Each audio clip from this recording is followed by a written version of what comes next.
There is an all-new Venom in town, and it's Mary Jane Watson. All of this, of course, time recording. Now, this leak turned news ignited a firestorm online. There's been a lot of discussion about it from people who feel that it's a terrible idea, not a great role for MJ specifically, some who like it, some who are feeling that it's just there so that they can create elaborate variant covers, believe the term utilized was cash grab. And amidst all of this, some of what is being lost, as is often the case, is discussion about the book itself. How did the reveal go? And just in general, it's kind of interesting to ponder how one can put forth a mystery like this in the social media era. How can one handle a misdirection plotline in a time of such scrutiny? And at what point does trying to misdirect go too far? Because it's fascinating, because some of the misdirection in the case of this all-new Venom reveal extended outside of the book itself. And just in general, in terms of a mystery like this, particularly in the social media era, you're going to have people interacting with this reveal and this news and just the mystery in general who are not actually consuming the source material itself. So there are all these different levels and layers of engagement, and it's intriguing, so let's discuss. I'm Sasha, this is Casually Comics, and let's talk MJ as Venom. Mary Jane Watson has been on a bit of a whirlwind trajectory time of recording. She's been paired off with the rather vocally disliked Paul. In fact, disliking Paul has become so ubiquitous, it's almost become a meme. There are probably people out there who enjoy Paul and they sit quietly in a corner. Aside from this relationship with Paul, she has also taken on the role of the superhero Jackpot, and now at this moment is taking on the role of Venom, for a time at least. The official reveal of this came in All New Venom number 5. This is written by Al Ewing with art by Carlos Gomez and colors by Frank D'Armata. Now, since issue number 1 of this All New Venom series, it's been set up as a mystery, and the mystery being who is the new Venom. The series began in late 2024. It's something that Dylan Brock, Eddie Brock's son, and also son of the Venom symbiote, sort of, it got complicated, Cliff Notes things. Dylan has been trying to figure this out because he wants the symbiote back, my symbiote, and I'm not going to stop until I get Venom back. Dylan Brock, son of Venom, the Prince in Black, the detective. Now, Dylan has this detective moniker, but he's not going to be the only person who's trying to solve this mystery inside of the series, or at least he wasn't. But he is the one who introduced the reader to the 4 principal suspects. Venom appears at the trial of Madame Mask, and based on some people who were not there during this encounter, that's how Dylan forms the suspect list. Let's moderate our tone here, young man. Whatever, Top Knot. I've studied the news footage. There were 4 people who were in the room when AIM came from Madame Mask, but weren't there when Venom arrived to stop them.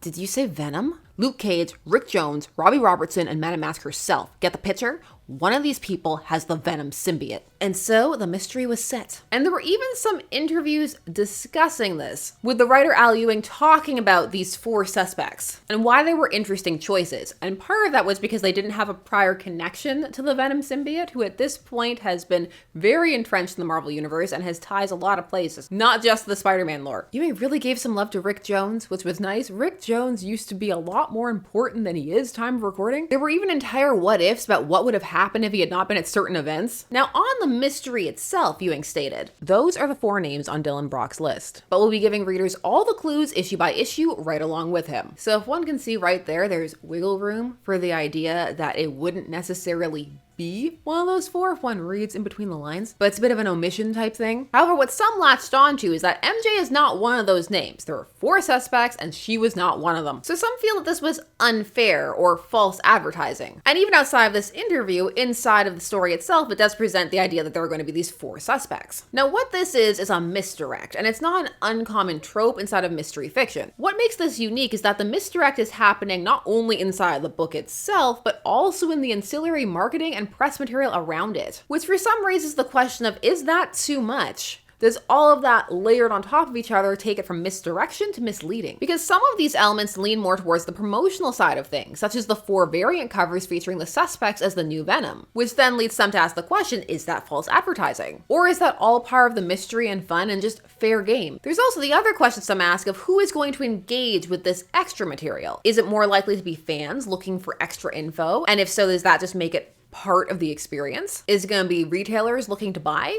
Is it going to be content creators looking for content? Is it going to be random people who just stumble across interesting looking thumbnail? Is it going to be some combination of all of the above? Because who is looking at and why is also going to impact the reaction. It is going to be a combination. The question is how much of each. Now, there are a couple of factors to consider with a misdirect or red herring mystery. Issue 5 will actually outright talk about it. This is when Robbie comes to confront Paul. The trial was televised. It was going out live. So yes, we were suspects, but so was anyone within web-slinging distance. I guess the 4 of us being gone when Venom arrived seemed like the biggest clue.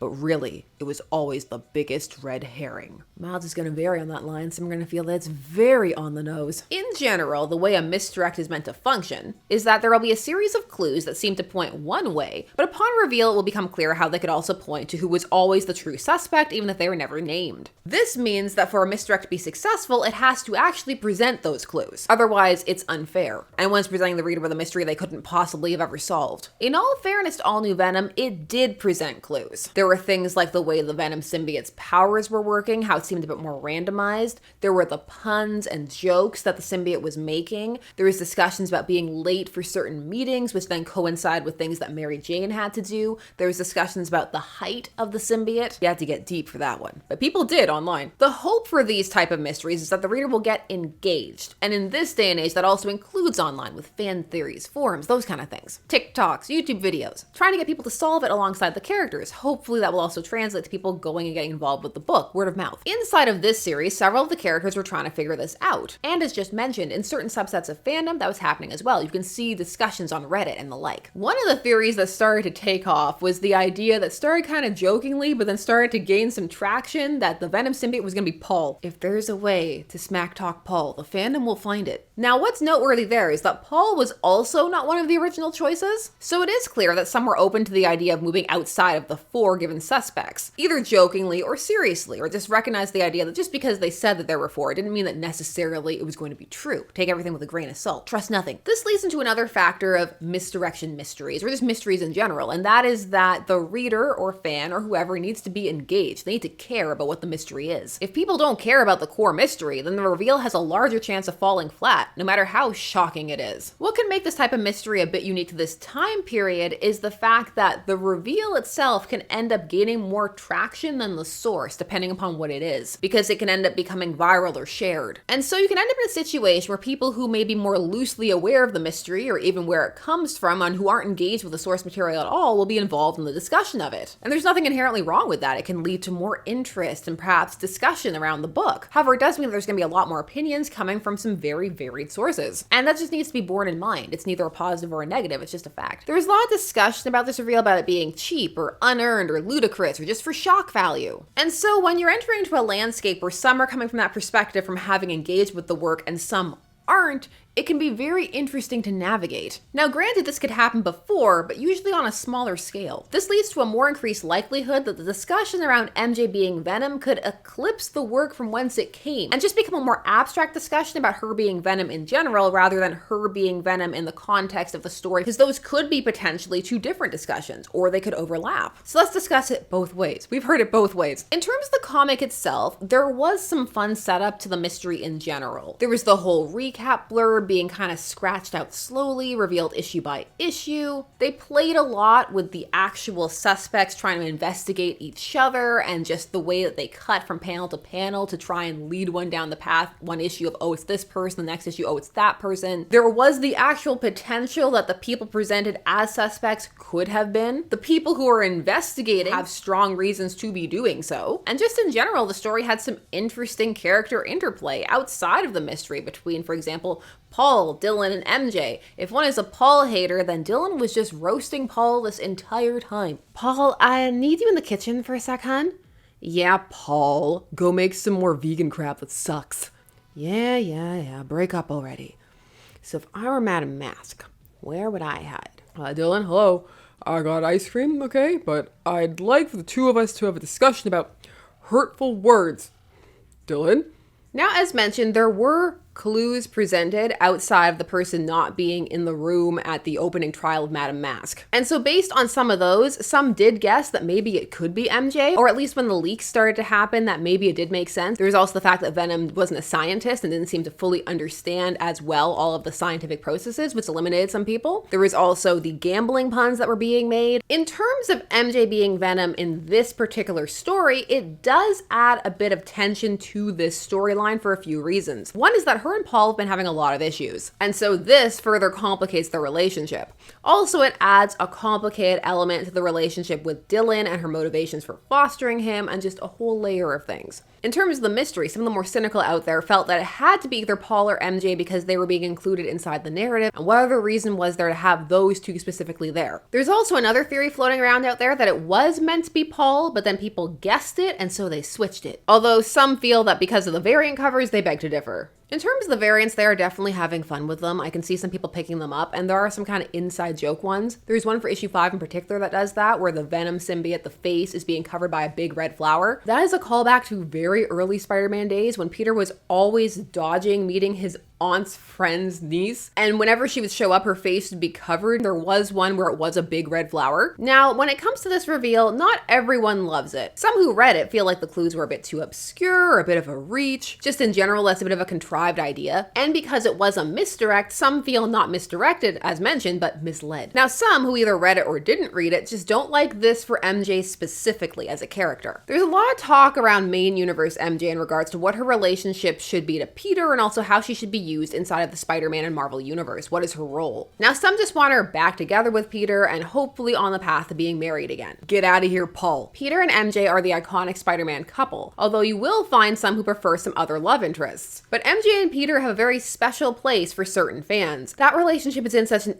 interesting position because there's so much actual cataloged editorial pushback against it, even to this day in 2025. Just this week when I was working on this, editor Tom Brevoort came out answering a fan question about the relationship, saying that if that's what people wanted, they could either read the Ultimate book or just stop buying it. I'm paraphrasing, I'll put it on the screen. But that's the kind of response you'll get publicly from some people at Marvel. So the entire discussion around this relationship can get pretty fraught. However, outside of whether she should be with Peter or not, some just wish that MJ would be allowed to be a civilian. Just let her be that kind of supporting character, that she doesn't need powers or anything like that. Some already applied that to the Jackpot transformation. Some feel that not every character needs powers or to be directly on the lines of action. However, others feel they've been trying to move MJ in this direction for a while. There was that short-lived solo series they gave her, although in that, it was much more of a civilian type series. I am sad that didn't take off. Peter Parker's ex-wife, Mary Jane. Now, when it comes to this Venom transformation, some feel that this will just be a blip, although some wonder if this is just an indication that they're struggling with what to do with her as a character. Ewing did discuss how they came to choose her, and he stated, "I started off wanting to do an old school who's the protagonist mystery to mark the shift in tone from the new volume to something a little less crazy cosmic and a little more street level thrills. So we were coming up with all kinds of names, both for the red herrings and for the potential host, and we kept circling back to Mary Jane. She's full of story potential. She's one of the great characters in comics, full of so much life and complexity. As soon as we gave ourselves permission to treat a good idea like a good idea, we just got more and more excited about the possibilities." Now, in terms of the potential for her with the symbiote, there are things to explore. She doesn't have the best relationship with Venom. In fact, those early panels when she first encountered the Venom symbiote on Eddie, they're actually a little bit infamous online just because of how traumatized she appears in them. So there is something to play with there. It's also not the first time they flirted with this for her with variants, and it's not the first time she's actually temporarily worn the symbiote. In the Renew Your Vows canon, MJ ended up with a Venom symbiote suit so that she wouldn't be draining Peter's powers as Spinneret. It went poorly. Now, it must be so that this has generated discussion, but it's more been around this reveal and the idea of her as Venom than around the actual comic itself. So the question remains to be seen. Does this translate to people going and checking out the All New Venom run? Or is it just one of those online discussions that flares up and then powers down? I was gonna say flares down. For some, the more conceptual argument about what to do with her character and whether it fits will be more engaging than the source itself. It's difficult to lay out a mystery in the first place and to make it compelling, and add in the spoiler element of the social media age. This reveal was first leaked because the covers got out there and one ended up on eBay, and then at that point it got turned into an official reveal. Then one can kind of understand why they're adding layers of misdirection to the promotion itself. But the question then becomes, does that help / is it necessary, or does that push it into again becoming more than misdirection? It's a harder and harder line to walk as the ability to withhold or change information becomes more and more pervasive. In terms of the actual source text itself, it fell pretty in line with your standard misdirect. It was the additional outside interviews and commissioned covers that pushed it a bit more into potentially feeling misleading for some. However, as mentioned, even in the interview, Ewing doesn't outright state that it's only those four. There's a little bit of coy, clues will be revealed. It was constructed as a story to be engaged with and hopefully generate some discussion around the mystery. However, in this era where you're not exactly certain what fans are going to be interacting with, that can make the misdirect more difficult. Not impossible, there are just more factors to consider. And that can render the process a bit more challenging, particularly if one is concerned about the reveal not getting out there too soon or fans not guessing it. Sometimes there's a lot of salt if people get the answer too early. The commissioning of all those variant covers is a bit much. It's very clearly targeting the gotta have them all collector, more so than the reader. However, in general, there are some fun elements to the All New Venom run. It may have been nice to let the mystery run a tiny bit further, maybe a bit longer. 5 issues isn't that long in the grand scheme of things, but it will be interesting to see how long they keep up with MJ as Venom and what they ultimately do with it. Because time of recording, we have yet to see the execution. And who knows, there could be more reveals. The concept of the whole mystery itself was fun though. If you like Venom, that's what's going on in the books, time of recording. They're trying to make it a bit of a jumping on point. So if you're interested, there's that to check out. And if not, you know what to avoid. Personally, I don't love or hate MJ as Venom. It's a moment. It remains to be seen what will be done with it. I think that will push me more in one direction or the other. But that's just my opinion. What do you think? Do you love it? Do you hate it? Are you reading the book? Did you guess the reveal? Are you mad it's not Paul or somebody else? Was it time for Rick Jones? Well, Rick Jones has something going on, symbiote-wise. It's just not that. Do you wish everyone would just leave MJ alone? Are you hoping, praying for MJ and Peter? Or do you prefer some other Peter pairing? Please share all your thoughts down below. And while you're down there, please do all the YouTube things. Like, share, comment, subscribe. Hit the bell notifications so that you never miss a vid. Thanks so much for taking some time to spend discussing comics with me. I always appreciate it, and I'll see you again soon. Bye-bye.